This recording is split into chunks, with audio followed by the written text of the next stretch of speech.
Welcome to HFY Beyond Terra, where humanity doesn't just survive, it becomes the galaxy's biggest surprise. Subscribe, and let's go beyond Terra.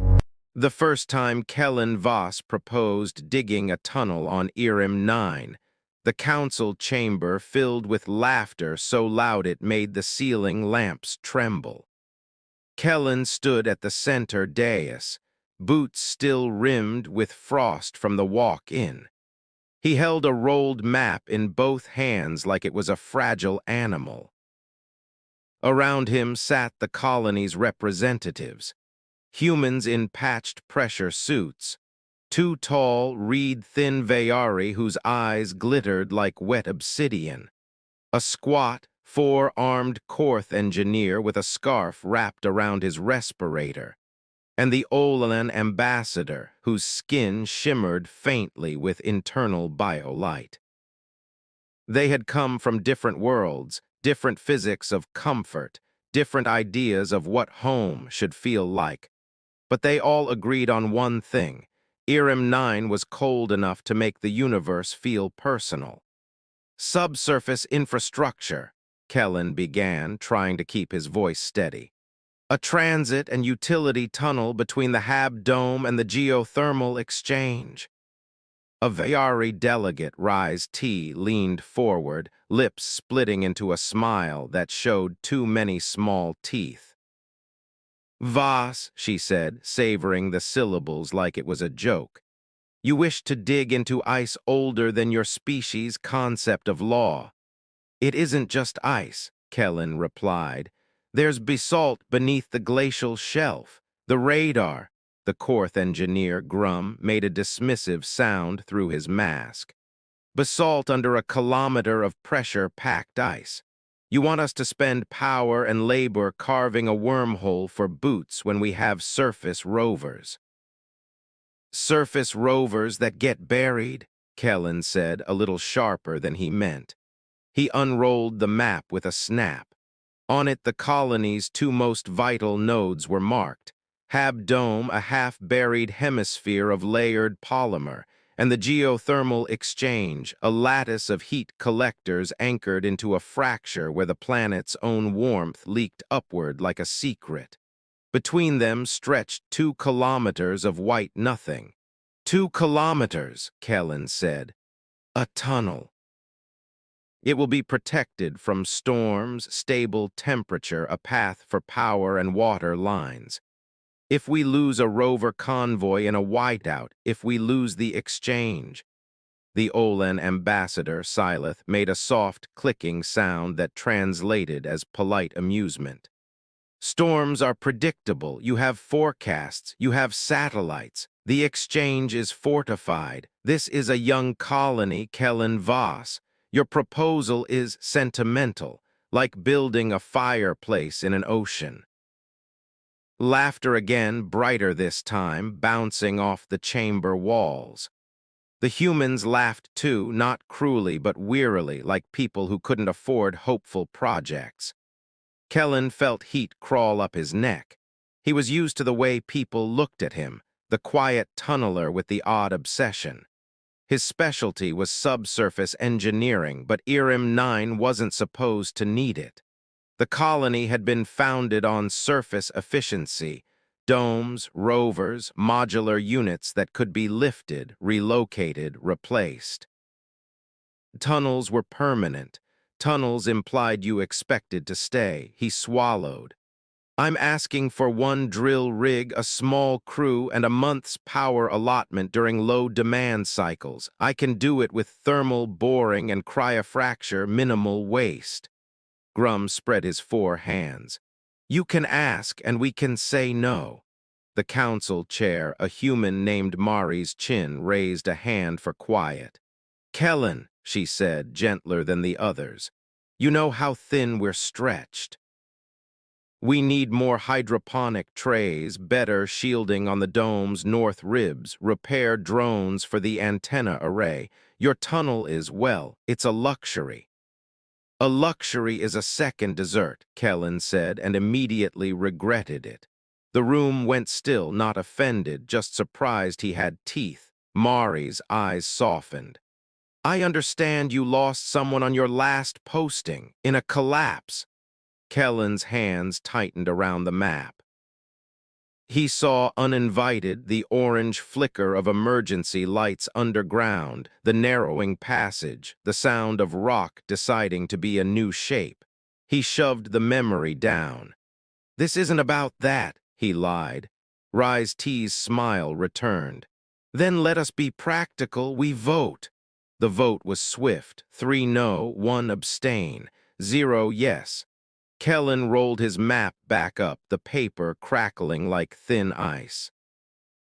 Around him, the chamber resumed its bustle, already moving on to hydroponic nutrient shortages and a missing crate of thermal couplers.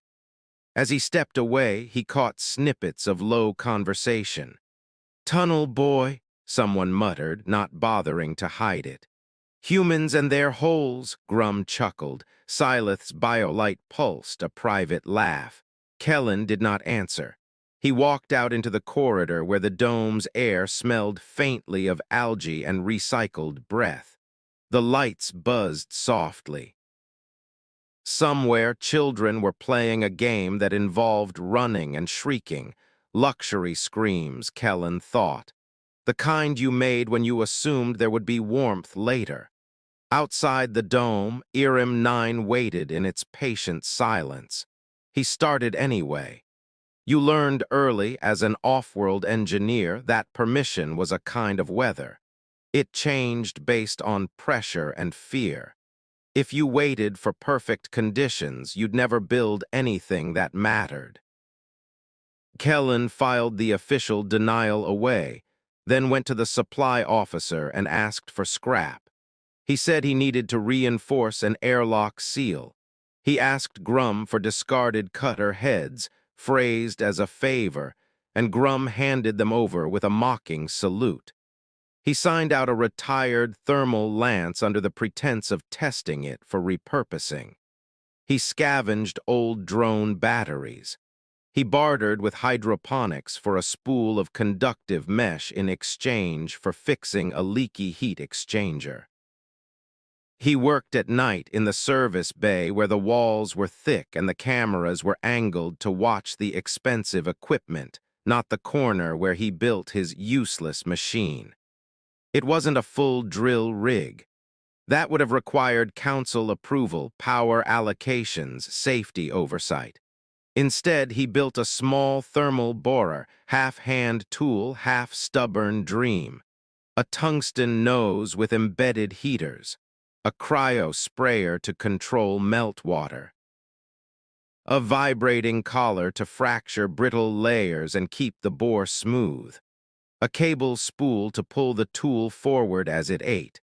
He modeled the route carefully, not straight, because straight was arrogant on a planet that liked to remind you who was in charge. He angled down beneath the shallowest crevasse field, staying above the basalt where heat gradients might cause unpredictable melt. He kept the tunnel narrow, just wide enough for a person in a suit and a sled of supplies. He did not tell anyone at first. Not because he wanted secrecy, but because he could not afford the weight of their disbelief. Doubt was heavier than ice. On his first boring run, the tool whined like a living thing. Heat blossomed around the nose, and the ice yielded with reluctant grace, turning to a thin film of water that hissed and refroze behind him as the cryo sprayer steadied it. He crawled forward, belly down, pushing and pulling the machine along. The tunnel was immediate intimacy. Ice pressed close, walls glittering with ancient bubbles, the ceiling low enough that his helmet scraped occasionally. His breath sounded loud, amplified inside his suit. He loved it anyway. There was a feeling in a tunnel that the world above could rage itself raw and never touch you. The storm could scream. The wind could throw knives. But down here, the noise became a distant rumor. He worked for hours until his shoulder muscles shook and his suit's heating system complained. He backed out, sealing the entry with a temporary hatch disguised behind a maintenance panel near the dome's foundation. He named the tunnel in his head, Quiet Road. Over the next weeks, Quiet Road became less a line on a map and more a stubborn fact. He carved a few meters each night. He reinforced sections with printed ribs. He laid down a thin strip of conductive mesh for a guide line. He left reflective markers that glowed under suit lamps. Sometimes, as he worked, he heard the muffled vibrations of the planet above, like distant drums. He told himself it was normal. Ice moved. Glaciers sang, they said. Planets had voices, but Irem Nine's voice had been getting louder. Storm season came late that year, as if the planet had been waiting for the colony to feel comfortable. Forecast models had always been reliable. A storm front would roll across the southern plains every 9 or 10 days, wind speeds peaking at a certain threshold, temperature dipping, then stabilizing. Colonists planned supply runs around it like fishermen around tides. Then on a day marked low activity/maintenance, the satellites went blind. It started with static on the comms, a faint snow of interference. The antenna array, perched on a ridge, reported increased ionization. The sky took on a bruised tint that no one's visor filters could quite correct. Kellen was in the service bay when the first alarm sounded. Warning, external atmospheric anomaly. He jogged into the central corridor and saw people gathering around the main display. The screen showed a top-down view of Irem Nine's southern hemisphere, the white expanse streaked with storm signatures. Except this time the storm wasn't a streak. It was a spiral. A vast, tightening coil like a galaxy being born in fast motion. Mari's Chin's voice came over the intercom tight. All personnel to shelter positions. Rovers return immediately. Repeat, return immediately. This is not a drill. Someone shouted, "That's a cyclonic system on an ice planet." "That's not." The display updated, data jittering. Wind estimates climbed, then clipped into red. Kellen felt his gut drop. He had seen storms on different worlds, but not this. This was not weather. This was a planet deciding to scrape itself clean. A technician at the console swore. "We've lost the southern satellite. The northern feed is degrading." Grum elbowed his way forward, 4 hands moving as he barked orders. "Seal the outer locks, reinforce the dome ribs if that wind hits the exchange." "The exchange is 2 clicks out," someone said. "The rover team," Kellen's heart lurched. "The exchange crew, the day's maintenance shift." He didn't wait for permission. He ran. The dome's inner lock was chaos, people in suits, clipboards dropped, alarms wailing. Kellen shoved through, clipped his helmet on, and cycled out into the external corridor. The airlock doors opened and the cold hit him like a physical force even through the suit. The sky was no longer a sky.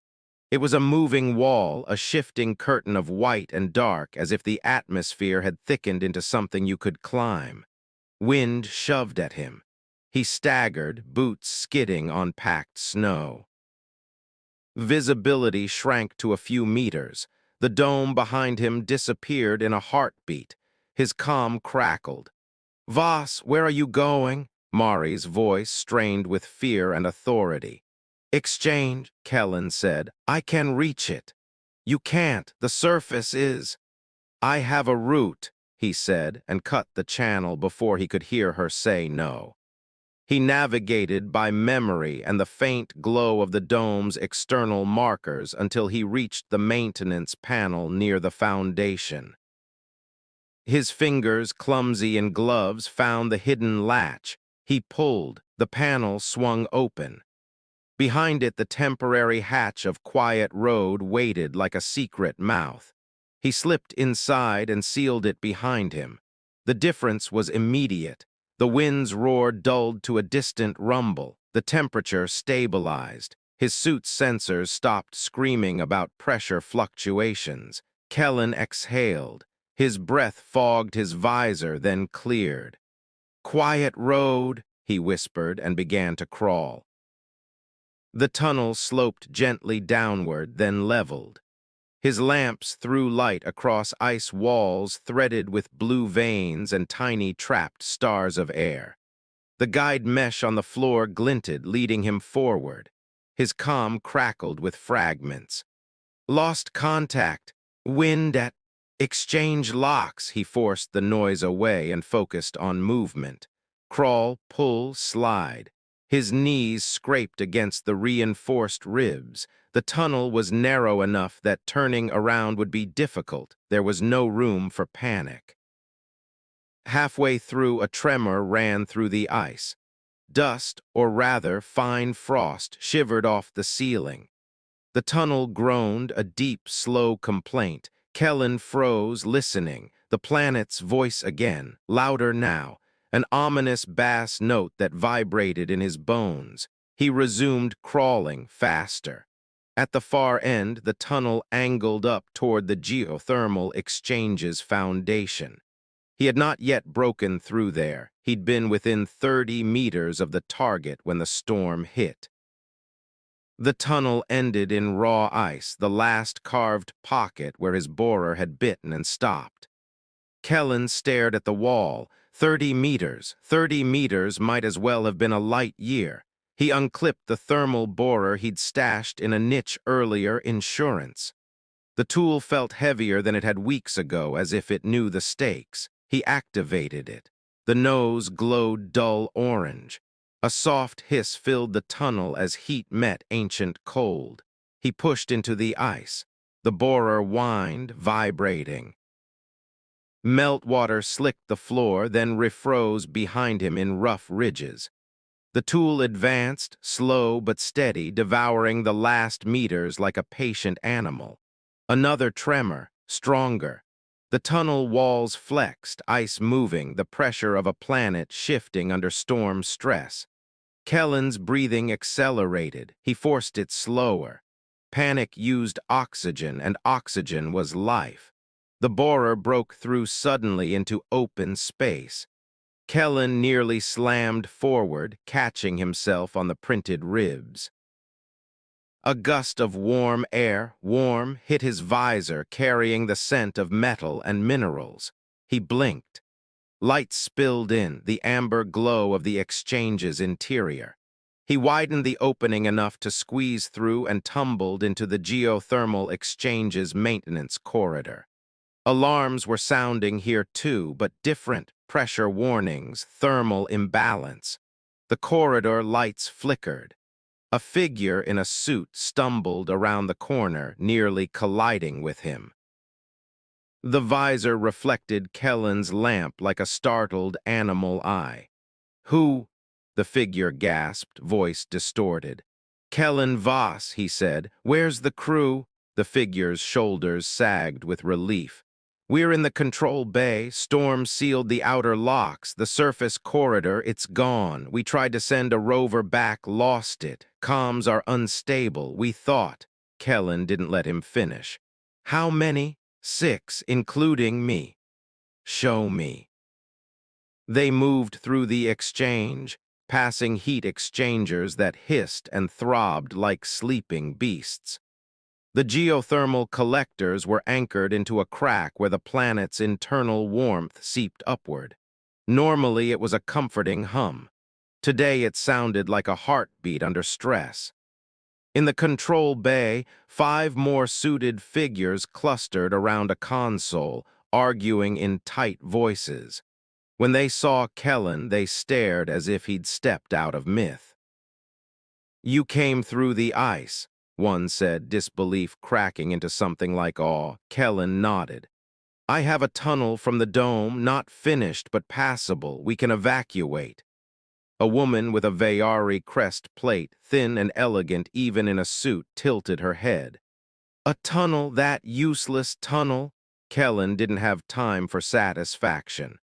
We have to go now. The exchange is starting to drift. If the storm disrupts the thermal vent pressure, if it collapses, this whole structure could shear. The control bay shook as if to underline his point. They didn't argue. Fear was a universal language. Kellen led them to the hole he'd bored. One by one, they squeezed into quiet road, crawling single file like larvae returning to a nest. Behind them, the exchange groaned. A warning siren rose in pitch. They crawled. Halfway back, the tunnel shuddered. Ice dust rained down. One of the crew, the youngest, a human tech, made a strangled sound. "Keep moving," Kellen said, voice hard. "No stopping." "Follow the guide mesh."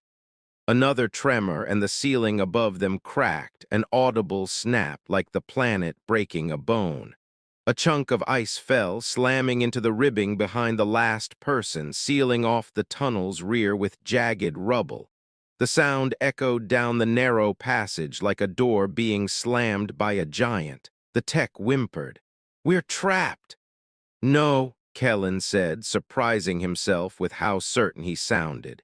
He tapped the conductive mesh under his gloves. "This line leads home."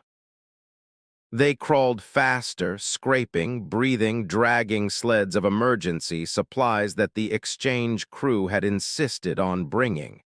Each meter felt like borrowed time. When the first person reached the dome hatch, Kellen heard faint voices through the comms, shouting disbelief, relief. The hatch opened from the inside. Warm air spilled into the tunnel, smelling of algae and human habitation. Hands reached in, pulling.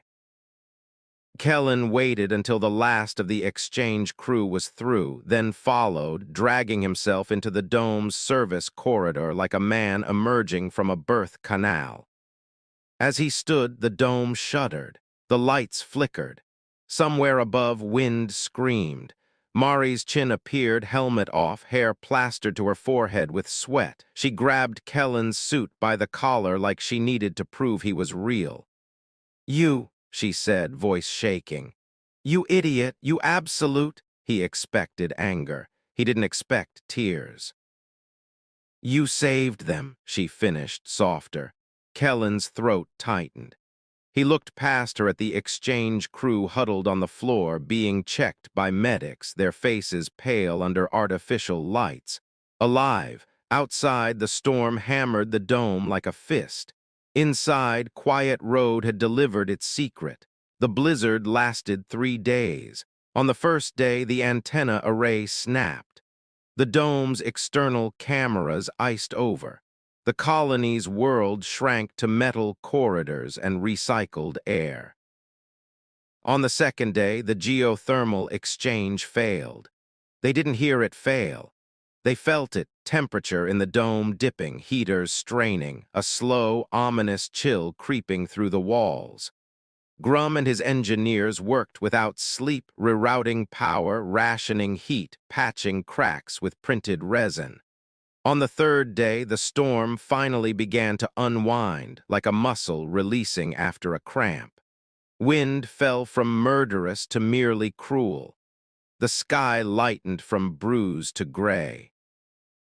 When the outer locks could be cycled safely, a team went out to assess the damage. The exchange was gone, not destroyed in pieces, but gone, the entire structure torn from its anchor points and swallowed by a new drift field.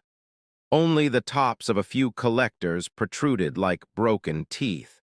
The fracture vent itself had iced over, sealed as if the planet had decided to close its mouth. They stood at the edge of the drift, staring, visors reflecting the endless white. Silith, the Olan ambassador, exhaled a slow plume of breath inside his helmet. "The models did not predict that," he said, voice thin. Rise T's eyes narrowed. "Nothing predicted this." Grum turned to Kellen, who stood slightly apart, arms folded tight. "Your tunnel," Grum said, as if the words tasted strange. It's the only reason the exchange crew is alive. Kellen didn't say anything. He watched the drift field, seeing in his mind the moment the rubble had sealed the tunnel behind them. He imagined what would have happened if he hadn't been there to push through those last 30 meters, if Quiet Road had remained an unfinished line in ice. Maris stepped beside him. "We need a new plan," she said. "Surface infrastructure isn't enough. If storms like this become normal." "They might," Kellen said quietly. She looked at him. "You think so?" He shrugged. "The planet has patterns, but patterns can change when pressure changes. Ice planets, they store stress. They release it." "Like a quake," she murmured. "Like a living thing stretching," Kellen said, and then stopped, realizing how poetic it sounded. He didn't want to sound like a mystic. He wanted to sound like an engineer, but Irim 9 didn't care what he sounded like. Maris turned back toward the dome. "Council session," she said, "as soon as we're inside." The council chamber felt different after a disaster. The lamps no longer buzzed as if bored. The air carried the faint metallic tang of emergency power use. People sat closer together as if warmth could be shared by proximity. Kellen stood again at the center dais, map rolled in his hands. The same faces watched him, some with exhaustion, some with new respect, some with shame. Maris cleared her throat. "We've lost the geothermal exchange," she said. "We have a functional dome, but our heat reserves are limited. We need a new exchange site, but we cannot risk surface dependency, not with storms of this magnitude." Rise T folded her hands, expression unreadable. "And you propose tunnels." Grum made a low sound. It might have been a chuckle, but it wasn't mocking this time. Silith's biolight pulsed in a slow, thoughtful rhythm. "Your fireplace in an ocean," he said, "became an arc." Kellen opened his map, but this time it wasn't one line. It was a network, branching routes, nodes, redundancies, places where future domes might connect, under ice pathways like veins. "This isn't just a tunnel," Kellen said. "It's a way of living with the planet instead of on top of it. Subsurface transit, buried power lines, heat exchange channels protected from wind shear, safe routes for evacuation, for supplies. If we're staying here, if this is home, then we need routes." Silence held the chamber, not the silence of dismissal, but of listening. Maris looked at the council. "We vote." This time no one laughed. Rise T's hand rose. "Yes." Grum's 4 hands lifted one after another as if he wanted to make sure it counted. "Yes." Silith's biolight flared brighter. "Yes." The humans around the table nodded, some with solemn relief, some with fierce determination. Maris smiled, small but real. "The motion passes unanimously." Kellen felt something in his chest loosen, not triumph, but a release of tension he'd carried for years. He remembered the last collapse he'd survived, the helplessness of rock deciding the shape of your future. He remembered promising himself he'd never again rely on luck and surface promises. Now, on an ice planet that had tried to erase them, he had carved a path that mattered. After the session, as people filed out, Grum approached him. "You didn't even use proper supports," the Korth engineer grumbled, but his eyes were bright. "Risky, stupid, effective." Kellen almost smiled. "I used what I had." Grum hesitated, then extended one of his hands. "When we start the real network." "I want in." Kellen shook it glove to glove. "Good, I'll need someone who complains constantly." Grum huffed. "You'll have a whole chorus." Rise T paused as she passed, her gaze lingering. "You dug into the planet like you were listening," she said quietly, "as if you believed it would answer." Kellen thought of the tremors, the groans, the way Quiet Road had shuddered like a living throat. He didn't know what he believed. I believed we'd need shelter, he said. Rise T's lips curved, not quite a smile. And you were right. Silith moved closer, biolight dimming into a soft glow. On Olen, we have a saying, he said. The one who builds the bridge is often the one who was once stranded. Kellen looked away, uncomfortable. I just dug. Silith's glow brightened again, amused. Yes, and in doing so you changed what is possible. That night, Kellen returned to Quiet Road. He didn't need to. The tunnel had done its job. The colony would soon widen it, reinforce it properly, extend it into a true network. But Kellen wanted to feel it again, the closeness, the quiet, the certainty. He opened the maintenance panel, slipped into the hatch, sealed it behind him.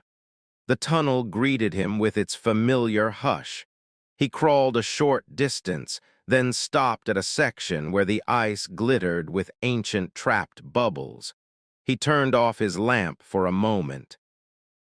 In darkness, he could still feel the planet, subtle vibrations, distant pressure shifts, the slow movement of ice that had been moving long before any species had put a name on it. He placed his gloved palm against the wall. The ice was cold but steady. For the first time since arriving on Irim 9, he felt something like peace. Above, the storm season would come again. The planet would shift and groan and test them. But now they had a way to endure, not by fighting the wind head-on, but by stepping aside, sinking into the quiet places, building where the storm could not reach. Kellen turned his lamp back on. The tunnel walls flared blue and silver, like a frozen cathedral.